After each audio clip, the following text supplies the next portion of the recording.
Oi, gente, tudo bem com vocês? Pra quem não me conhece ou não lembra de mim, eu sou a Thalia Gabi e hoje eu vim aqui pra gente conversar um pouquinho entre nós aí, né, alunos de universidade pública. Isso mesmo. Então, a gente vai falar um pouquinho também pra quem tem curiosidade, claro, ainda não tá, né, dentro da universidade pública, de como que a gente tá se virando aí nesse momento, porque agora retornaram as aulas, né, na URGS pelo menos retornaram agora com o ensino remoto e a gente vai falar um pouquinho sobre esse tema. Então, o tema do vídeo de hoje é ensino remoto.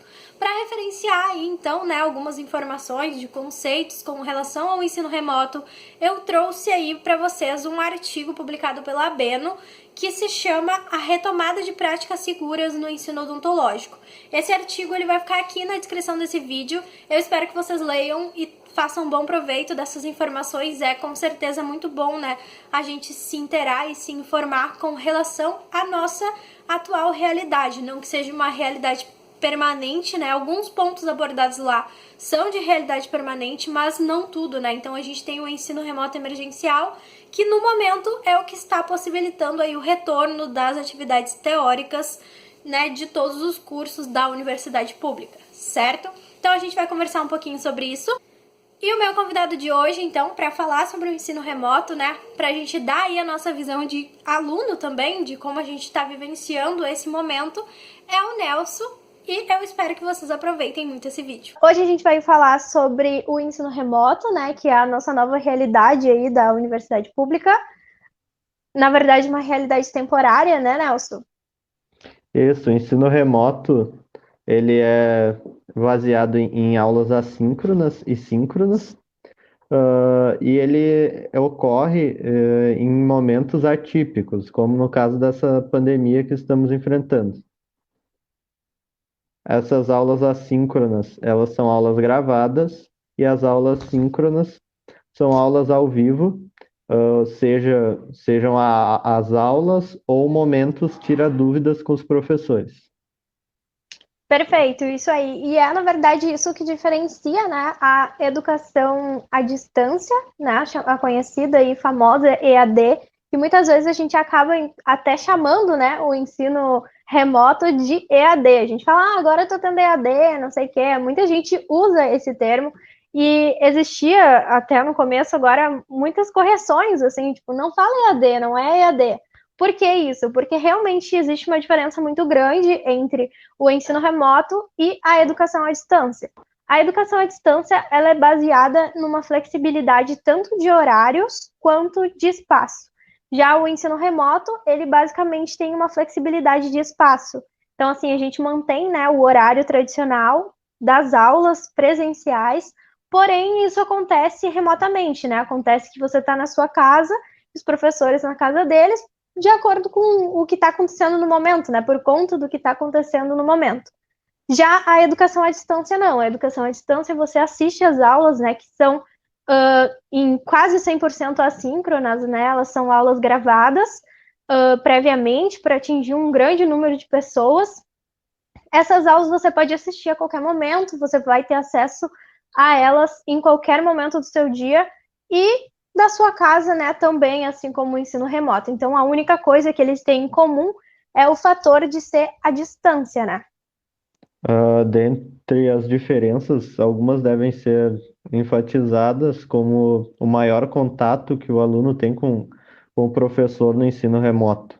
O professor coloca, na maioria das vezes, fóruns de dúvidas e aulas específicas em horários de aula, para tirar dúvidas das aulas assíncronas, que são as aulas gravadas também, coisas que, na maioria das vezes, o EAD não tem. E a maior também disponibilidade de tempo que o professor está, na maioria do tempo, está disponível para tirar nossas dúvidas, o que é algo que não acontece muitas vezes no EAD também. O EAD ele é basicamente, né, baseado numa tutoria próxima, né, onde você vai ter um suporte próximo e também numa tutoria à distância, que é basicamente onde você vai ficar enviando e-mails, mensagens, né, para tirar dúvidas com os professores especializados das disciplinas, diferente do ensino remoto, então, que você tem um contato muito próximo, né, com os professores, Então, é basicamente um presencial, porém através do computador, né? A gente vai continuar tendo um professor específico para cada cadeira, ou, enfim, né, mais professores quando tem. A gente vai continuar tendo esse grupo de professores específico para cada matéria e eles vão continuar nos atendendo, respondendo nossas dúvidas. Então, é basicamente a transferência temporária, né, do ensino presencial para essa plataforma da internet. Tipo, a experiência que eu estou tendo até o momento com o ensino remoto, é que exige bastante do aluno, igual o presencial já exige também, mas exige principalmente organização e dedicação. Não pensando apenas nas provas, como muitas vezes a pressão da faculdade, do dia a dia, faz os alunos só pensarem nas provas, mas principalmente faz os alunos pensarem no futuro profissional que ele vai ser, a dedicação que ele está tendo agora, como ele está tendo que estudar em casa, na totalidade do tempo, ele tem que pensar no profissional que ele quer ser futuramente. Então, como ele está tendo uma maior autonomia, ele tem que estudar mais, se dedicar mais, pensando no futuro. Eu acho que realmente o exercício da autonomia do estudante é o maior desafio, né, do ensino remoto, onde a gente vai precisar se organizar mesmo, né, manter os horários organizados e tentar não deixar acumular também algumas atividades que a gente tem para fazer fora dos horários onde a gente está com os professores, né. Então tem toda essa questão de você se cobrar, como o Nelson disse, né, a cobrança vir da gente, né, a gente não tem ninguém ali no nosso pé para falar, tá na hora de fazer isso, você tem que, né, entregar e tal. No máximo mudam notificando, né, alguma entrega de trabalho. E é isso, eu acho que esse é o momento da gente se descobrir também como estudante, descobrir aquilo que dá certo pra gente, né? Aquilo que faz a gente aprender melhor. Eu acho que o conceito de aula dada e aula estudada deve ser aplicado ainda mais nesse ensino remoto, porque como no presencial vai acumulando várias coisas e como semanalmente tem exercícios para entregar e tal, se a pessoa não estuda dia a dia, acaba acumulando e ela acaba não dando conta com o tempo, de todas as atividades, né, que são exigidas. Muito Com exigidas, no certeza. caso, do ensino remoto. É verdade. E eu escutei até alguns professores, né, da Odonto específico, né, que é o nosso curso, eles relatarem, assim, que a gente não escutava tantas dúvidas e dúvidas tão pertinentes e tão boas, né, de vocês no ensino presencial. Eu acho que a gente tem vantagens também, eu acho que é legal colocar isso, né, que o ensino remoto, ele nos permite pensar, né. Eu acho que a gente tem o tempo para digerir aquilo que a gente está estudando, a gente consegue assistir a aula, digerir, né, a disciplina ali, entender as coisas, os principais conceitos, né, e dá tempo de surgirem dúvidas, né, dá tempo da gente refletir sobre o que a gente realmente aprendeu. E eu acho que isso é uma das vantagens legais, assim, que tem que ser colocado, porque na aula presencial é tudo muito assim, né, em tempo real, né, então a matéria está sendo dada, tu tá ali anotando, tu tá ali, né, tentando absorver tudo e ter dúvidas ao mesmo tempo, né? Claro que a gente tem acesso aos professores depois, mas não é o mesmo que organizar um encontro tira dúvidas, né, por exemplo. Eu acredito que essas aulas anteriormente, assíncronas, eu já tive um caso na faculdade que o professor disponibilizava vídeos antes da aula e as aulas seriam só para tirar dúvidas e as aulas acabavam sendo muito mais produtivas e nós fazíamos questões, debatíamos e eu acho que o conteúdo acaba sendo melhor fixado. Então, se os alunos, quando voltassem, é um aprendizado para quando voltarem ao presencial, estudassem antes os conteúdos e fossem para debater com os professores, tirar dúvidas e já ter um conhecimento prévio do conteúdo antes da aula, tornaria o ensino presencial muito mais produtivo futuramente. Com certeza. Eu acho também que a gente se acomoda muito ao sistema, né? A gente, tipo, como é que eu posso dizer? A gente se acostuma com aquilo que é proposto pra gente. Então, é proposto que a gente vai ter a aula de PPR, né?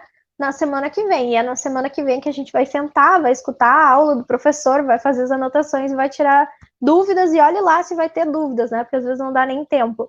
Então, assim, é uma coisa que fica aí, tipo, de herança, né, da autonomia, que nem tu disse, da gente mesmo, né, fazer aquilo que é melhor pra gente. Talvez a gente agora vai aprender que é melhor a gente estudar e absorver os conteúdos antes, e depois ir para aula, né, tirar dúvidas e reassistir, talvez, né, os pontos mais importantes e aquilo que o professor vai enfatizar em sala de aula. Eu acredito que isso vai diminuir um pouco o número de alunos que estudam apenas para a prova, dos quais eu já fiz parte desse grupo, de estudarem um dia antes da prova, verem o conteúdo, decorar o conteúdo, ou às vezes nem decorar o conteúdo, e chegarem na prova e às vezes irem bem, apesar de irem bem, alguns, esse conteúdo vai sair da mente muito mais rápido, né? Porque a memória curta dele vai ser feito só para a prova e não para o futuro profissional que ele vai se tornar.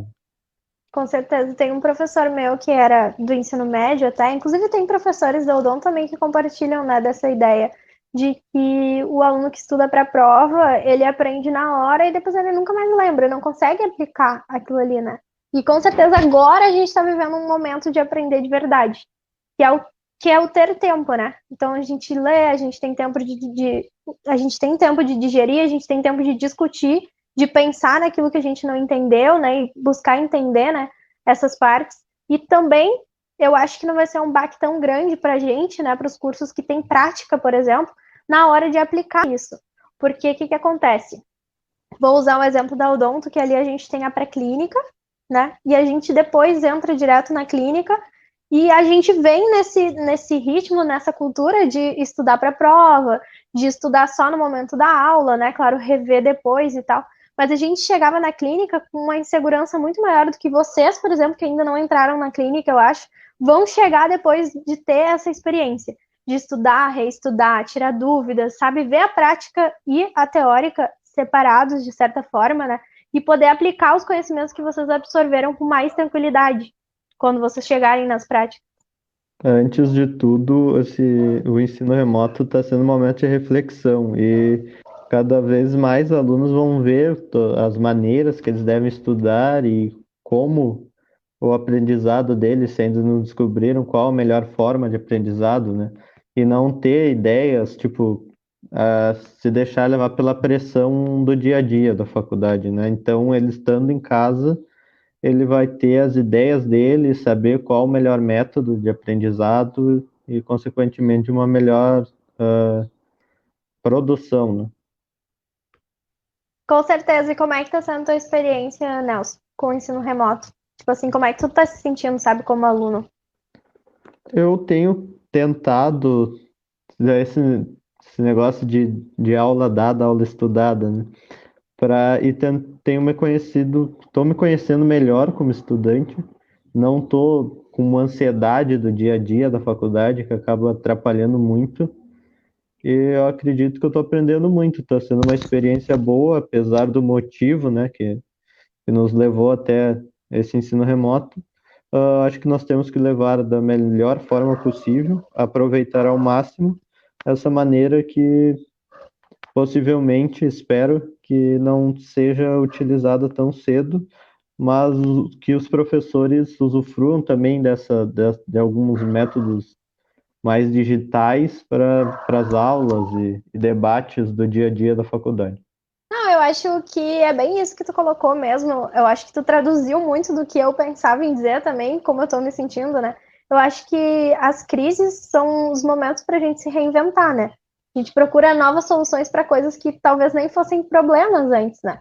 Então, por exemplo, não que o ensino presencial fosse um problema, mas são coisas que vêm a somar. Talvez algumas cadeiras vão continuar usando essa metodologia, né, de alguma maneira, como tu disse, talvez enviar aulas antes, né, e levar discussão para a sala de aula presencialmente, enfim. Né, não sabemos muito como vai ser, né, daqui para frente, mas com certeza dá para aproveitar alguma coisa desse momento, está sendo útil de certa forma. E eu, como aluna, acho que, assim como tu, eu estou me sentindo num momento de me descobrir como estudante, num momento de entender assim o que é melhor para mim e o que me faz entender de certa forma melhor aquelas coisas, sabe? Então, eu espero que para todo mundo, né, esteja sendo um momento assim que as pessoas aproveitem de certa maneira esse momento, esse tempo que elas estão tendo, né, para se encontrar como estudante, e também que os professores aproveitem, né, essas inovações que estão vindo aí para eles, essas coisas que eles estão aprendendo, porque querendo ou não, está sendo um momento de troca e de aprendizado, eu acho, de ambos os lados, né, tanto para a gente quanto para os próprios professores. Eu acredito que um pouco de se todos os professores mandassem vídeos ou capítulos de livros para lerem antes da aula presencial, seria algo que muitas vezes os alunos não conseguiriam também, né? Antecipar a aula, né? Porque como são várias cadeiras, eu tenho como exemplo o nosso curso, às vezes não dá tempo, né, da pessoa ler o conteúdo antes, todas as aulas, imagina 9, 8 cadeiras, 7, e Realmente. ter que ler antes de cada aula. Daí teria que pensar um pouco no tempo e na organização, que é fundamental para tudo e que está sendo fundamental também nesse ensino remoto. Sem dúvidas, né? Eu acho que tudo isso tem que ser pensado em conjunto também, né? Então não tem que ser pensado individualmente, assim, eu vou mandar meus alunos lerem. Bom, mas o que está acontecendo nas outras 7 cadeiras que eles estão fazendo, sabe? Eu acho que tem toda essa questão de uma reflexão conjunta, né? Talvez de planejar essa estruturação e tal. E também da gente, né? Refletir junto com os professores e talvez trazer para eles aquilo que fosse melhor para a gente, né? Eu acho que nunca está excluída a opinião do aluno, eu acho que é muito relevante também a gente se posicionar de certa maneira e falar, olha, agora a gente está se encontrando, a gente está vendo, né, que é melhor receber o material antes, ou enfim, a gente gosta mais de aula presencial, ou a gente gosta mais, porque também tem, né, são gostos e gostos. Quando vê, tem gente que aprende melhor, né, assistindo a aula ali, anotando, enfim. Eu acredito que certos pontos, outros que devem ser falados, é que os professores e a faculdade em si está sendo mais relevando mais alguns pontos, né? Como antes tinham que levar atestados, por exemplo, os alunos por algum problema de saúde ou algum problema não conseguiam entregar um trabalho por algum motivo. Agora, simplesmente conversar com os professores e demonstrar o que está acontecendo já acaba sendo algo mais flexível, né? Diante dessa pandemia, é algo que o ensino remoto proporciona também. Tem toda essa questão de acesso também que eu acho legal colocar, sabe? A questão do acesso à internet e a questão da qualidade da internet no Brasil. Então a gente fala muito assim, o acesso. Será que só o acesso resolve? Sabe? Será que só tu ter ali, sei lá, um 3G para tu conseguir assistir a aula, tu vai conseguir mesmo assistir a aula? Às vezes tem pessoas que têm acesso e que a internet não é o suficiente, por exemplo, né? Inclusive, a gente tem problemas até com os próprios professores, de às vezes eles não conseguirem transmitir alguma coisa ali na aula por conta da qualidade da internet, né? Então a gente tem toda uma questão, assim, que até é uma coisa muito questionável, né, para a educação à distância no Brasil ser implementada, por exemplo, em escolas públicas, em universidades públicas. Então a gente vai ter como esses alunos acessarem, né, esses recursos, e eles têm acesso à internet, tá? Todos têm, né? Fizemos uma pesquisa, todos têm acesso. E essas internets vão funcionar o tempo inteiro, elas vão garantir qualidade, né, de acesso. E aí tem tudo isso. Eu acho que a flexibilização tem muita ligação, né, também com essa questão de que a gente perdeu o controle. A gente não tem, assim, como garantir, eu vou estar 100% presente nessa aula. Por exemplo, né, às vezes a gente acha que vai estar, a gente está ali ouvindo o áudio, mas não está conseguindo ver o slide porque não está carregando. Então tem toda essa questão e eu tenho certeza que os professores eles têm consciência disso, né? E isso está sendo levado em consideração também para ter essa flexibilização, né? E o entendimento da parte deles com relação a essas coisas. É que eu acredito que tem todo um contexto por trás do aluno disponibilizando a internet para eles, embora seja a melhor internet do mundo que vai disponibilizar para o aluno, não quer dizer que ele vai ter o mesmo desempenho, porque tem todo um contexto, tem a casa, o ambiente que ele tem para estudar, Também é tem isso. silêncio no lugar que ele está estudando, Tem pessoas enquanto que um têm pode filhos, ter, né? tem pessoas que têm filhos, tem pessoas que não têm uma área específica para estudar na casa. tem um barulho externo, alguma coisa, mesmo assim existe uma desigualdade, né? Porque enquanto uns têm uma sala lá tranquila, sem barulho, sem nada, só para estudar, o outro aluno no outro lugar tem um ambiente totalmente hostil, muitas vezes, né, para o estudo. Coisa que na faculdade todos teriam aula de maneira igual. Então, tem todo esse contexto, né, da desigualdade também que sempre deve ser levado em consideração. Exatamente. Por conta disso, né, é um ensino remoto emergencial, né, que está aí temporariamente, né, não substituindo o ensino presencial e sim cumprindo seu papel de emergência mesmo, porque não tem o que ser feito nesse momento, a gente não pode, né, estar presente na universidade. Então, realmente, né, o que você colocou é muito, muito importante. Eu acho que, com certeza, isso também prova, né, que mesmo que a gente oferte as mesmas coisas em certas condições, a gente ainda não está possibilitando uma igualdade, né, total, assim, até para o rendimento dos alunos mesmos. Alguns conseguem focar mais, alguns têm a possibilidade de se esforçar melhor em casa do que na universidade, outros têm maior dificuldade de se esforçar em casa, porque, enfim, tem filho para cuidar, tem ali, né, um ambiente muito barulhento, tem outras pessoas dividindo aquele espaço que precisam usar o computador também, tem essa questão, né? Tem um computador em casa e tem muita gente para usar, sabe? Então tem tudo isso com certeza tem que ser levado em consideração, né?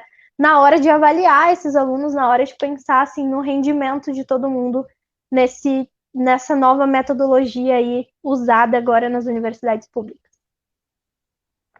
Com certeza, não é algo, como eu digo, fechado, alguma caixinha ali, os alunos estão em casa vendo a aula, todos. Não, tem que pensar no amplo, sempre tem que pensar no amplo, desde que a gente aprende numa anamnese na faculdade, como fazer, como pensar em todo o conceito, o contexto do paciente, eu acredito que tem que pensar em todo o contexto do aluno também. Sem dúvidas. E com relação agora às expectativas futuras, assim, eu acho que é legal da gente conversar também um pouco sobre isso. Eu acho que muita gente tá aflito, assim como a gente, né? Tá aflito, para saber o que vai acontecer depois do ensino remoto, né? E aí, quando a pandemia for controlada, quando a gente conseguir voltar para o presencial, o que será que vai acontecer com o nosso currículo? Enfim, a gente não está tendo as práticas, né? Cursos que têm práticas não estão tendo práticas remotamente, porque é impossível, né? Não tem como fazer isso. E eu acho que isso é uma coisa que nos deixa aflitos. Então, apesar de todos esses pontos positivos, talvez, né, que o ensino remoto está nos trazendo, a gente está tentando trazer uma visão positiva, né? Uma visão olhando para o lado bom, assim, da coisa. Apesar de tudo isso, a gente está muito aflito, muito nervoso e querendo saber o que vai acontecer depois. A gente quer se formar, afinal de contas, a gente não sabe quando que isso vai acontecer, né? Vai manter o calendário de formatura, se a gente vai conseguir recuperar o tempo perdido, se a gente não vai recuperar, o que vai acontecer daqui para frente. O que é que tu pensa sobre isso, Nelson? Eu acho que tem que tirar os pontos positivos desse ensino remoto, pegar os pontos positivos do ensino presencial, né, e juntar eles para um futuro melhor, um melhor ensino. E sobre a expectativa em relação as aulas práticas é uma incógnita para todos os alunos, inclusive para os professores, né? Nós não sabemos como será o desenrolar dessa pandemia, que parece que não vai acabar tão cedo. Então, cada passo tem que ser bem premeditado e bem divulgado também para os alunos e toda a comunidade, né? Para voltar com segurança, principalmente a segurança dos alunos e dos professores, né? Então, isso tudo é uma incógnita ainda e eu acredito que eu espero voltar no início do ano que vem presencial, né? Mas isso daí é um mundo perfeito seria para nós, né? Mas nada Exatamente. concreto ainda. Pois é, a gente cria expectativas, né? A gente fica idealizando coisas. Às vezes a gente fica conversando, eu e o Nelson, assim, pensando, e agora? Será que vai acontecer isso? Será que vai ser assim, né? A gente fica, às vezes, pensando possibilidades, né, para o futuro, mas são só pensamentos e nossos ainda, né, que a gente não tem interferência alguma nessa realidade, a não ser como aluno, né, que a gente está esperando a resposta também, como todo mundo. E, enfim, eu me guio um pouco também pela questão do vestibular da URGS, né, então eu acho que, assim, a data do vestibular, ela vai sair no momento propício, onde a universidade estiver completamente com seu calendário organizado para dizer, não, agora a gente sabe que os bichos vão poder entrar nessa data específica, sabe? Então tem um ponto um divisor de águas, assim, no vestibular para mim. Eu acho que uma coisa que a gente pensa muito é como é que isso vai valer pra gente, né? O ensino remoto, no caso, ele vai valer como avaliação teórica, a princípio, né? O que foi apresentado nas disciplinas é isso. Vai valer como avaliação teórica, então, para os cursos que têm prática, algumas cadeiras elas vão ficar com NI, né? Faltando o conceito final, esperando, aguardando a possibilidade de refazer essas práticas. Agora a pergunta que fica é: a gente vai conseguir cumprir com o resto, né, das cadeiras que faltam, com o resto das práticas que faltam, junto com as disciplinas do próximo semestre, né, do semestre que vem depois desse? No caso, a gente está eu, no caso, estou no sexto semestre, vou poder cumprir com essas cadeiras paralelas ao sétimo semestre? Bom, isso é uma pergunta que os professores mesmo não conseguem nos responder. Então, eu acho que o momento é para não entrar em paranoia com relação a isso, né? A gente tentar, talvez, não ficar se questionando muito, porque a gente realmente não vai ter controle dessa situação. Para mim, isso é inviável, voltar, tipo, essas aulas paralelas de um semestre com outro. Eu acredito que primeiro deveriam terminar as práticas, é só um achismo isso, né? Ah, primeiro deveriam terminar as práticas do semestre que está acontecendo agora, para depois conseguir entrar no outro semestre. Por Avançar. exemplo, os alunos da pré-clínica, como que eles vão É, aliar as práticas da pré-clínica com práticas do quinto semestre, que é a clínica. Isso daí não tem possibilidade. Então, eu acredito que primeiro deveria terminar as práticas normais em não sei quanto tempo estipulado por quem sabe, né, sobre isso, e depois passar para o próximo semestre. Embora nós vamos perder algum tempo, mas o que importa é o é aprendizado o dos que alunos dá. antes de tudo, né? Com certeza. Eu acho que assim, o problema está tentando ser solucionado da melhor maneira possível, né, pelas autoridades aí da universidade. Eu acho que isso varia muito de cursos para cursos, né? Então é legal colocar isso também, dependendo do curso, o calendário talvez tenha uma organização diferente, né? O peso do ensino remoto vai ter também um peso diferente. Por exemplo, tem cursos que são estritamente teóricos, né? Então essas pessoas provavelmente vão conseguir curar um semestre inteiro através do ensino remoto, se todas as cadeiras forem oferecidas, por exemplo. Já cursos com práticas como o nosso, eu também concordo contigo, né? Eu só acho que é meio inviável que exista, né, essa coisa de resolver paralelamente, né, um semestre e outro, principalmente lá na odontologia, né, em específico, assim, como a gente sabe que tudo é pré-requisito para tudo ali. Provavelmente o que está acontecendo é uma divisão, né, de semestre, e a gente está, claro, tendo atividades e convivendo com o curso, que é uma coisa essencialmente importante para a gente não se desconectar, né, para a gente não perder a essência também. E assim que a gente conseguir retornar para as práticas, provavelmente a gente retorna aí para o semestre, né, que é o semestre que a gente está, até concluí-lo e conseguir, né, entrar no próximo semestre. Esperamos realmente que seja no começo do ano que vem, mas se não for, paciência, né, a gente precisa conviver com isso que está sendo oferecido para a gente. Então, eu acho que, como eu já tinha dito, nós esperamos voltar no início do ano que vem, mas primeiro deve ser priorizada a saúde da população em geral, porque não adianta terem os cuidados necessários, voltar em meio à pandemia com alto número de mortes, voltar e ter todos os protocolos de segurança na faculdade, mas os alunos têm que ir de metrô para a faculdade, têm que pegar ônibus lotado, tem todo esse contexto que sempre deve ser levado em consideração e para a segurança de todos, né? Então, eu acredito que no momento que tiver esse mínimo de segurança, que dê para voltar e não haja alta probabilidade de contágio, dos alunos, se faz necessária a volta daí, presencial, só a partir desses pontos. Com certeza.